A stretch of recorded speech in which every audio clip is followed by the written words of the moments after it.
The angel of the Lord.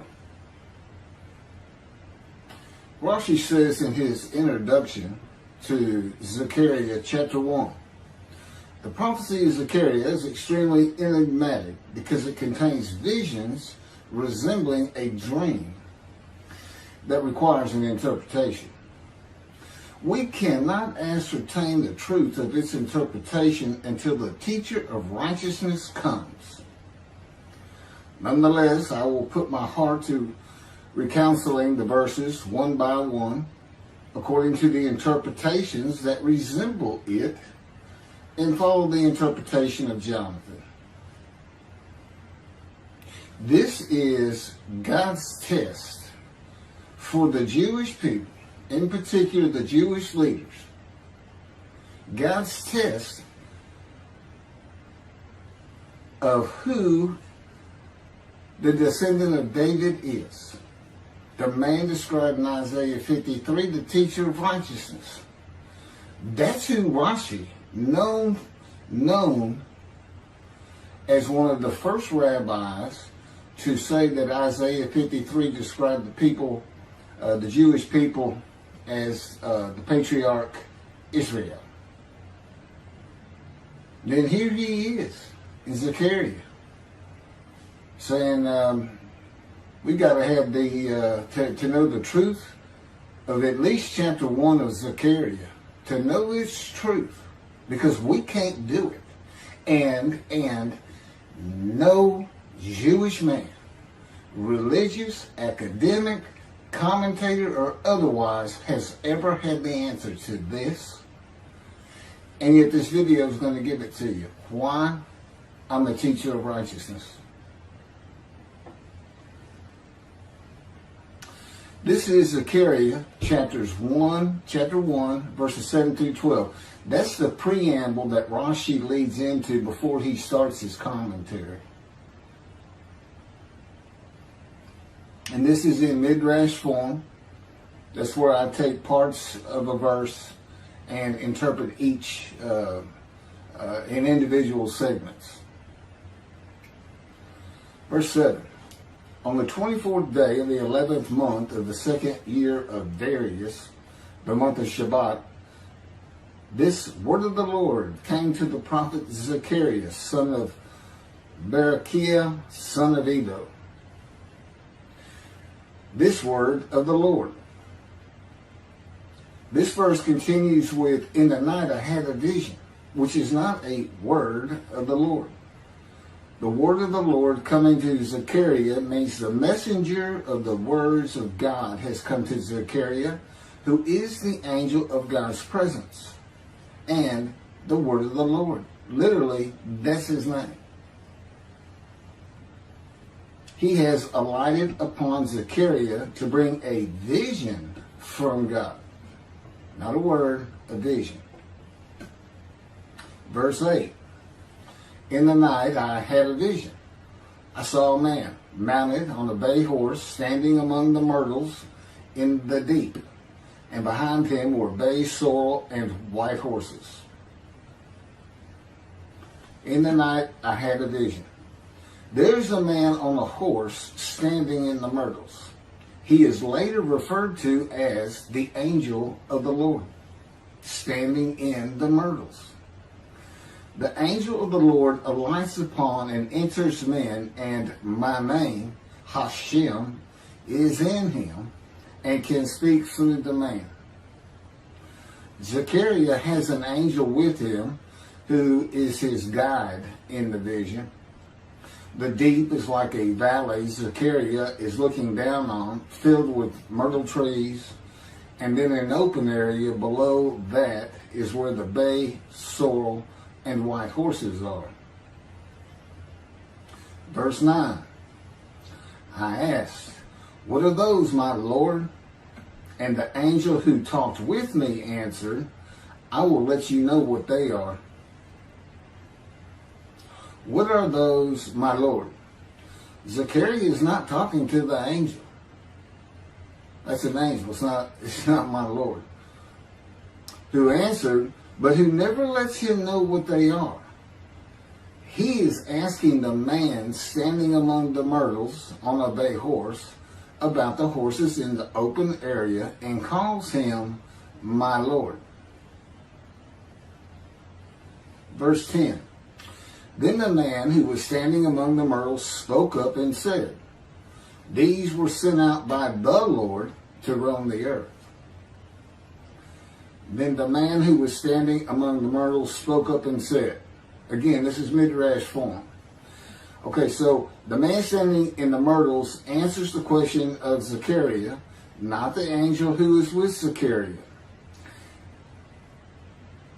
Verse 11, and in fact, they reported to the angel of the Lord, who was standing among the myrtles.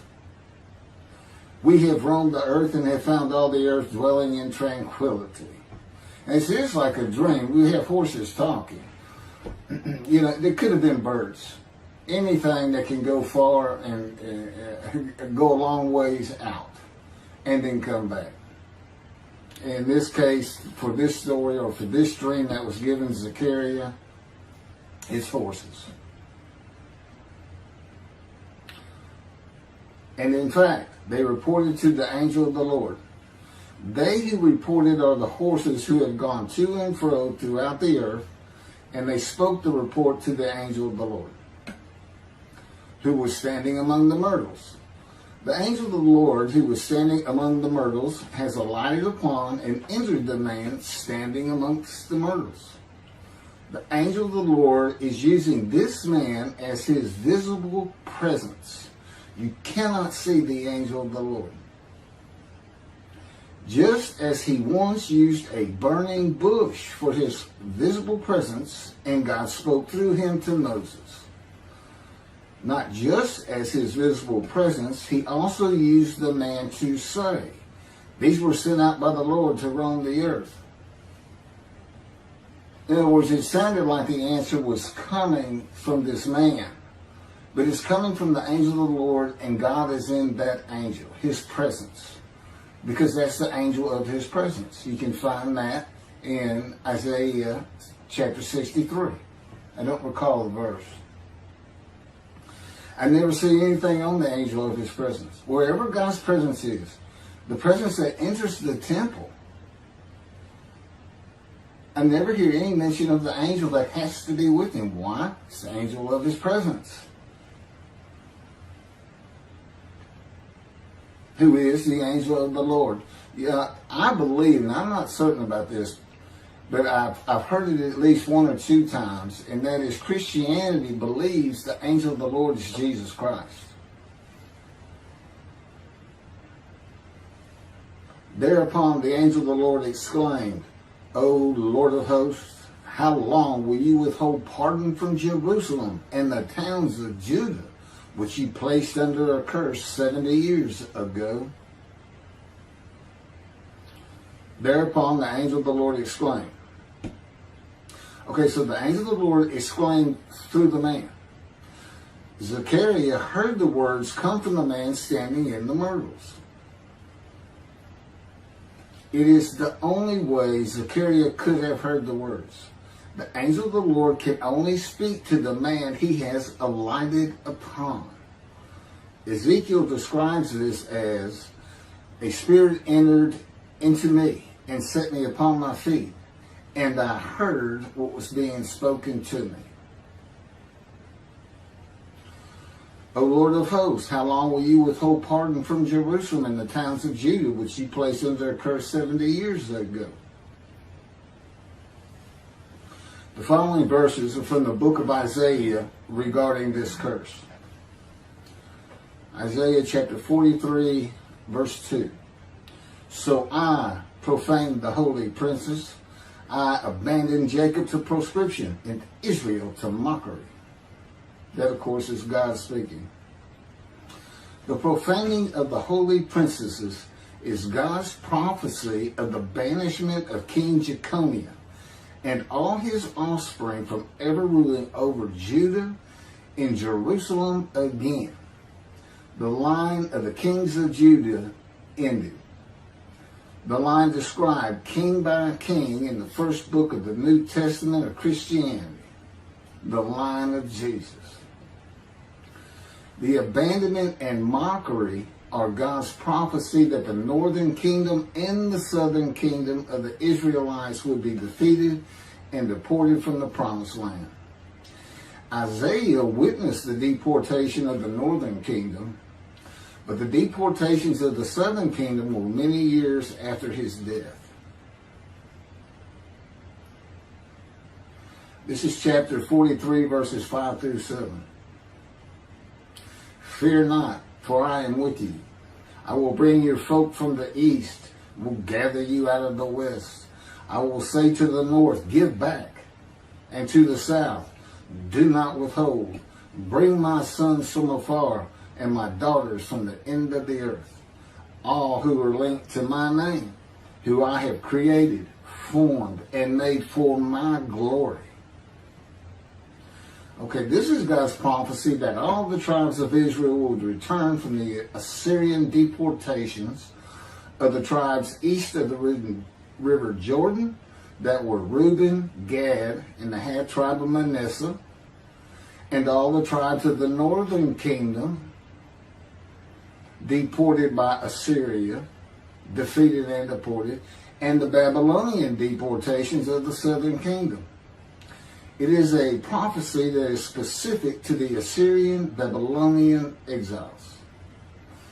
This prophecy was fulfilled according to the books of Ezra and Nehemiah and their account of all 13 tribes returning to the southern kingdom of the lands of Benjamin and Judah. Jerusalem is within the lands of Benjamin, and his lands are considered part of the kingdom of Judah, since that is where the kings of Judah rule from. 10 tribes being lost and not returning is a myth. When the 7th month arrived, the Israelites being settled in their towns, the entire people assembled as one man in Jerusalem, as the man Israel, all of them. When the people Israel gather as one man, it is all 12 tribes who were allotted lots of the promised land, and the Levites, they did not receive a portion. They were allowed to go from lot to lot, tribe to tribe, and everybody was supposed to take care of them. The Levites, that would be Levi, the son of Levi, the priestly tribe without an allotment of the promised lands. Judahites and Benjaminites alone are not Israel, though all references to Israelites would include them. All of Israel had returned together to Jerusalem and Judah, mindful of the imported Gentiles in the northern kingdom, imported by the Assyrians, many of whom tried to stop the building of the second temple. This is why everybody returning, all 13 tribes, all went to Judah. The northern kingdom was occupied by Gentiles, I would assume Assyrians and Arabs.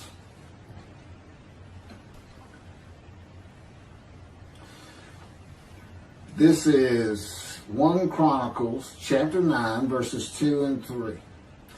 The first to settle in their towns on their property were Israelites, priests, Levites, and temple servants, while some of the Judahites and some of the Benjamites and some of the Ephraimites and Manassesites settled in Jerusalem. That would be Ephraim and Manasseh. Manasseh was such a large tribe, it had to be broken in. It was broken in two. Half of it set up, their allotment was east of the river Jordan by about where Edom would be. And where that was the tribe of Gad. Not Edom, Gilead, where the Tishbite, Elijah, the Gentile, was an inhabitant. Ramoth Gilead. Manassites, Ephraimites, and Judahites were the tribes with the largest allotment of the lands of Abraham, and Jerusalem is in the lands of the Benjamites. Those are who just got mentioned.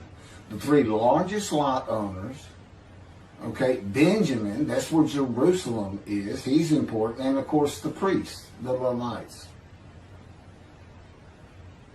So Ephraim and Manasseh were not lost tribes, as many believe from writings outside of the Bible.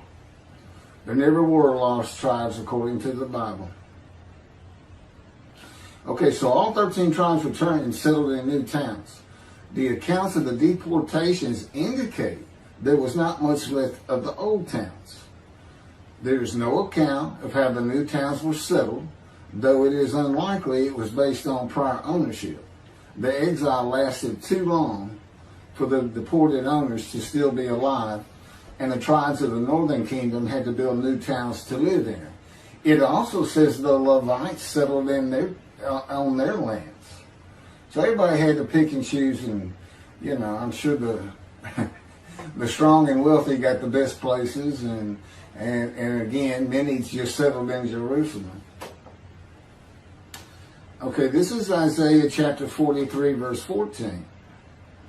Thus said the Lord, your Redeemer, the Holy One of Israel, for your sake I send to Babylon. I will bring down all her bars, and the Chaldeans shall raise their voice in lamentation. This is God's prophecy that Assyria would be conquered by the Babylonians, who were defeated by the Chaldeans. But they actually go back and forth and actually became somewhat intermingled, Chaldeans and Babylonians. And that he would raise up the Gentile anointed king Cyrus of Persia to conquer them, to clear the way for all the tribes to return. That's how he cleared the way to the desert or made rivers for them. Basically, he got Cyrus to release them. Chapter 43, verse 25. And I never hear anything about this. It is I who, for my own sake, wipe your transgressions away and remember your sins no more. Okay, this is God doing, and he says this, something new. I'm going to do something new for the Israelites. This story repeats with a new covenant that includes sin forgiveness of the Jewish people that arise with Elijah and the angel of the covenant after the exiles of the Roman dispersal return to the land of Israel in a time to come. That's from Jeremiah chapter 31. The Jewish people have returned from the Roman dispersal of them throughout the world, the diaspora, which means outside of the promised land, outside of Israel, to a land that lay desolate for more than 2,000 years until after the Holocaust, and they created the state of Israel in 1948. 70 years later, and that's funny too, because they talk about a curse of 70 years. That 70 years, I believe, just applies to the last of 3 deportations of Judah and the defeat by the Babylonians. Because the northern kingdom had been defeated and deported long before that, and the first to be defeated and taken to the lands of Assyria was Gad, the half tribe of Manasseh, the lands east of the River Jordan. 70 years later, the land blooms again. Jerusalem has been rebuilt as a great city, larger than it was in ancient times, according to God's words in Jeremiah 31. The time to come to deliver the new covenant with sin forgiveness is here. That's very important for the interpretation of at least chapter 1 of Zechariah. That means the angel of the covenant that you desire of Malachi 3 is on his way, followed by God and the messenger Elijah. And when God's third temple is built, he will return to it suddenly. This is the day of the Lord. That's Malachi chapter 3. Now, Zechariah is in Jerusalem, and the construction on the second temple is about to begin. Isaiah has written God's words of sin forgiveness, which would have removed the curse long before this, when they were returning, when the remnant of the 13 tribes was returning. And the angel of the Lord proclaims, O Lord of hosts, how long will you withhold pardon from Jerusalem and the towns of Judah, which you placed under a curse 70 years ago? Okay, this vision of Zechariah and the words of the angel of the Lord through the man standing in the myrtles regarding the curse 70 years ago is to make Zechariah think and try to understand why the angel of the Lord would say this. From his perspective, the curse was lifted. He was back in Jerusalem with all the tribes preparing to build the second temple. The vision is for Zechariah to find out how and when the curse was lifted. And that's important today, because this is the day of the Lord. The new covenant is here, and every single Jew throughout the world is forgiven of their sins right now. And that message has been given to me to be delivered. And it's not getting out there. It's just not getting out there, and that's what happened here. Because if you read Ezra and Nehemiah, it's clear they had no idea that their slates had been claimed. And sin and continue. Once you know that God has just said, okay, I'm not going to remember any of that. Let's all start fresh. I'm here with the covenant of friendship. Let's everybody start being observant Jews. Okay? Which would include going to Yom Kippur. Having a slate clean does not mean you have a lifetime now of sin forgiveness. The books of Ezra and Nehemiah reveal, this is how God had me write it down. This is from the book, Isaiah 53, in the day of the Lord, that was dictated to me. The books of Ezra and Nehemiah reveal that the 13 tribes did not know they had been right. We had to wait for the teacher of righteousness to know. And this is another thing I never see in this Messianic era that is taught, that is coming, is that God is with the descendant of David as he was with Moses. I mean, just right there with him.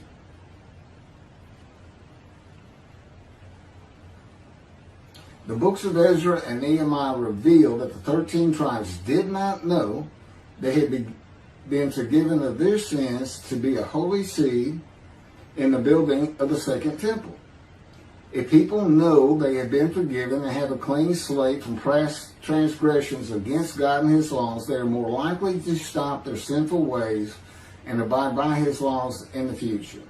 The scroll of Isaiah needs to be found and interpreted by Zechariah and the religious leaders so they will know of God's forgiveness of their sins. God will be returning before the temple is built. That would be the third temple, to test the devotion of his righteous servant and make him suitable for his purpose, which might prosper. That includes the building of the third temple.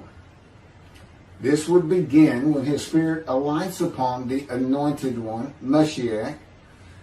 His presence with his righteous servant will be necessary for the temple to be rebuilt.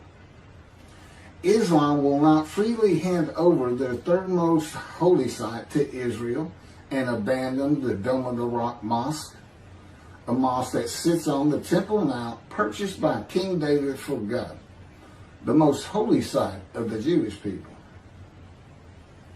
With God is the angel of his presence who is already on the way. You want me to skip that? Okay, this has been covered in other videos more than once.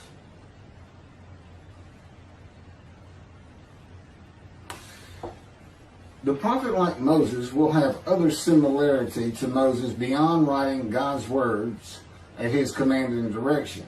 As this was written, at God's command and direction, I typed those words.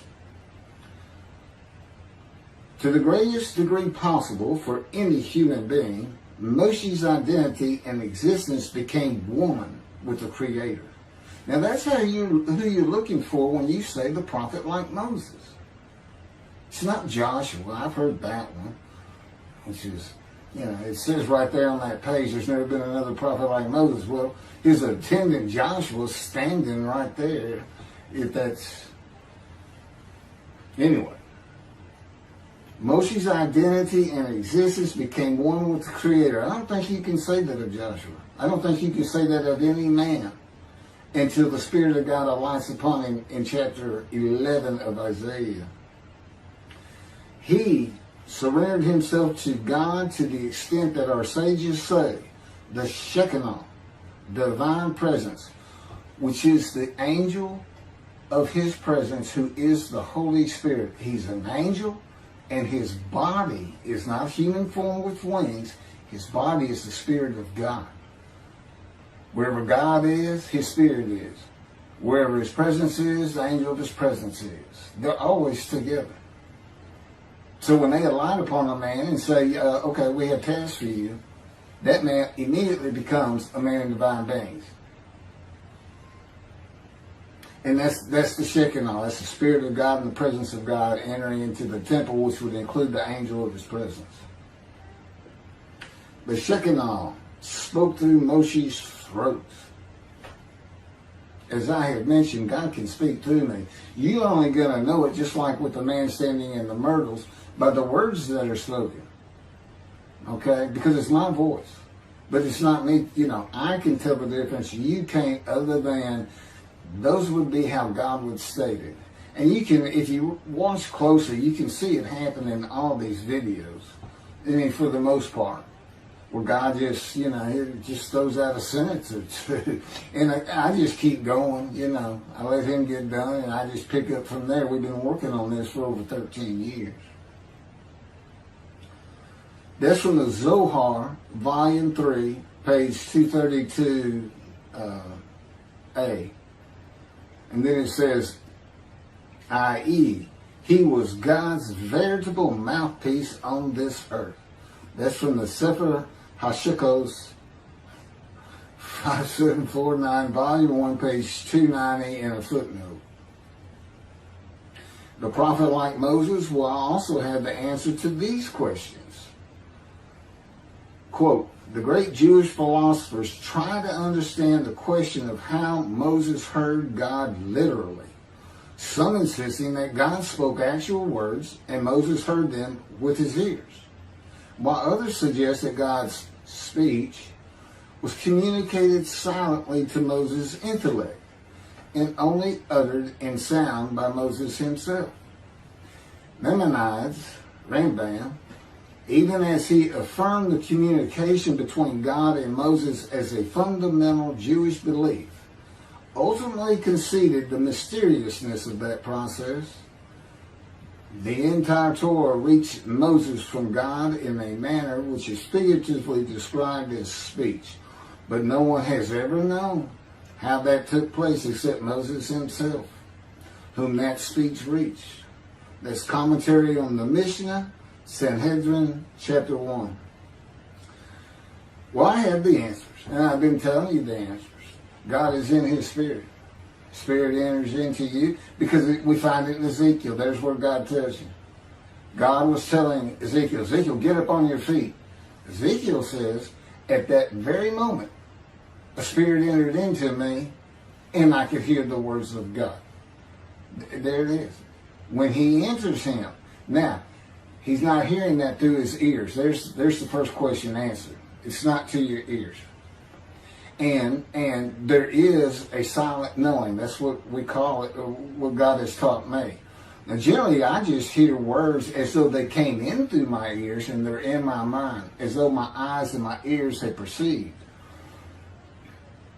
But he can put just knowledge into my mind without uttering a word. And it's kind of can be pointed out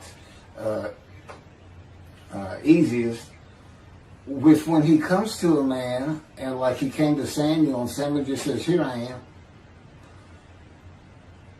It's as though before he speaks to you, and this is what happened with me, he put in a knowledge in my mind that the God of creation was about to speak to me.